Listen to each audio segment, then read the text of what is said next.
Video ini menjelaskan tentang penyajian data. Data statistik tidak hanya cukup dikumpulkan dan diolah, tetapi juga perlu disajikan dalam bentuk yang mudah dibaca dan dimengerti oleh pengambil keputusan.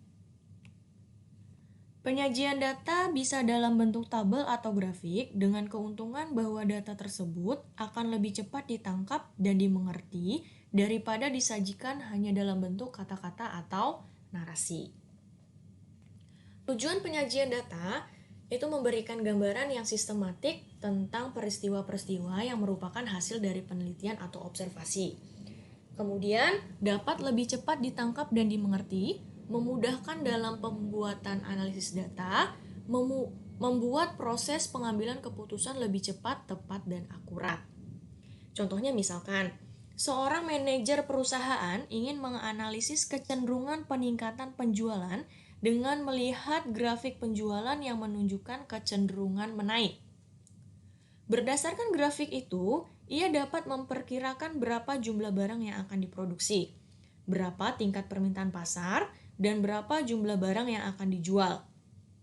Sehingga produksi yang berlebihan atau produksi yang underproduction bisa dihindari.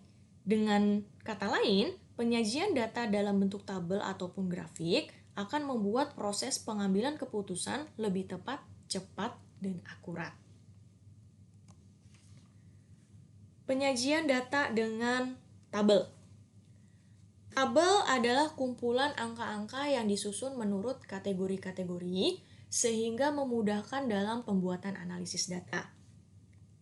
Ada beberapa bentuk tabel yang dikenal, seperti tabel satu arah atau one-way table, tabel dua arah, two-way table, dan tabel tiga arah, three-way table.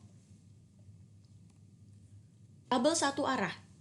Tabel satu arah ialah tabel yang memuat keterangan mengenai satu hal atau satu karakteristik saja. Misalkan, jumlah mahasiswa FISIP UIN Jakarta tahun 2018 menurut program studi.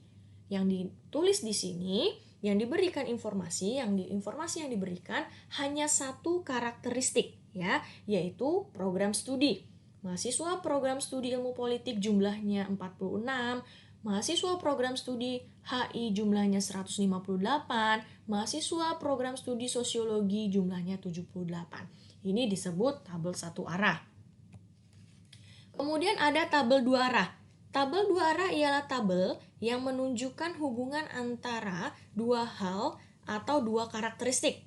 Jadi tabel dua arah itu menunjukkan dua hal atau dua karakteristik. Contohnya di sini, jumlah mahasiswa FISIP UIN Jakarta tahun 2018 menurut program studi dan jenis kelamin. Hal yang diberikan di sini ada dua, yaitu program studi dengan jenis kelamin. Jadi informasi yang diberikan ada dua, ada program studi, ada jenis kelamin.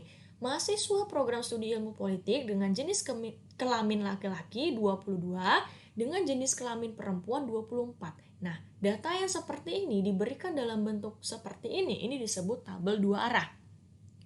Kemudian ada tabel tiga arah. Tabel tiga arah ialah tabel yang menunjukkan tiga hal atau tiga karakteristik. Contohnya, jumlah mahasiswa FISIP UIN Jakarta tahun 2018 menurut program studi, jenis kelamin, dan IPK. Ada tiga hal yang diberikan di sini, program studi, IPK, dan jenis kelamin. Jadi informasi yang kita dapatkan di sana ada tiga hal. Ya, mahasiswa program studi ilmu politik dengan IPK besar dari 3 dengan jenis kelamin laki-laki itu 12. Ya. Mahasiswa program studi HI dengan IPK besar dari 3 dengan jenis kelamin perempuan itu jumlahnya 40. Jadi ada 3 hal yang diperhatikan di sana. Baik, itu untuk penyajian data menggunakan tabel. Sekarang kita masuk penyajian data dengan grafik. Penyajian dalam bentuk gambar atau grafik dapat memudahkan pengambilan kesimpulan dengan cepat, ya, lebih cepat dibandingkan ketika menggunakan tabel ataupun narasi. Data berkala atau time series, ya, data time series yaitu data yang dikumpulkan dari waktu ke waktu untuk mengetahui perkembangan suatu hal atau kegiatan. Biasanya disajikan dalam bentuk grafik garis. Nah, penyajian dalam bentuk grafik garis itu memudahkan dalam pembuatan tren. Seperti kita ketahui, tren itu dapat dipergunakan sebagai dasar pembuatan ramalan. Sehingga itu sangat mempermudah ketika dalam bentuk pengambilan keputusan atau perencanaan. Nah, beberapa macam grafik ya, penyajian data dengan grafik itu antara lain seperti ini. Ada grafik garis atau line chart, grafik batang atau bar chart, kemudian grafik lingkaran, pie chart, grafik gambar piktogram, grafik berupa peta, kartogram. Grafik garis tunggal. Grafik garis tunggal atau single line chart adalah grafik yang terdiri dari satu garis untuk menggambarkan perkembangan atau tren dari satu karakteristik. Nah, coba diperhatikan di sini, jumlah penduduk miskin Indonesia per September dalam juta. Dari tahun 2011 sampai 2016, ini akan kita buat dalam bentuk grafik karena yang diperhatikan hanya satu karakteristik, yaitu jumlah penduduk miskin Indonesia dari tahun 2019 sampai 2016. Maka ketika kita bikin grafik garisnya, ini hanya butuh satu garis, sehingga disebut grafik garis tunggal. Ini contoh lain dari grafik garis tunggal. Grafik fluktuasi nilai dolar AS terhadap rupiah Juli 2014 sampai 20 Maret 2015.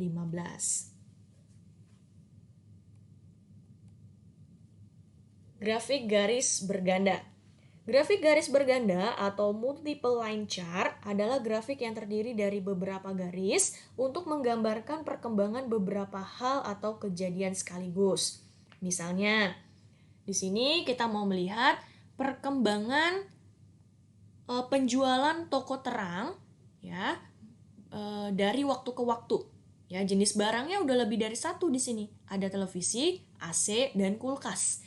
Jadi, ketika kita buat grafik garisnya, maka akan menjadi grafik garis berganda karena garisnya akan lebih dari satu. Yang diperhatikan ada 3 di sini. Ada televisi, AC, kulkas dari 2012 sampai 2018.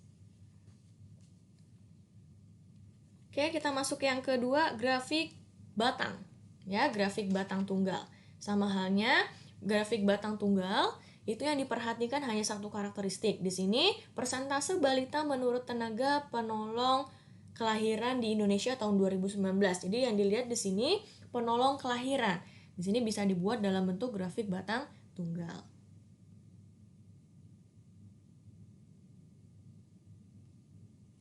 Kemudian ada grafik batang berganda. Ya, di sini saya ambil menggunakan data yang sebelumnya.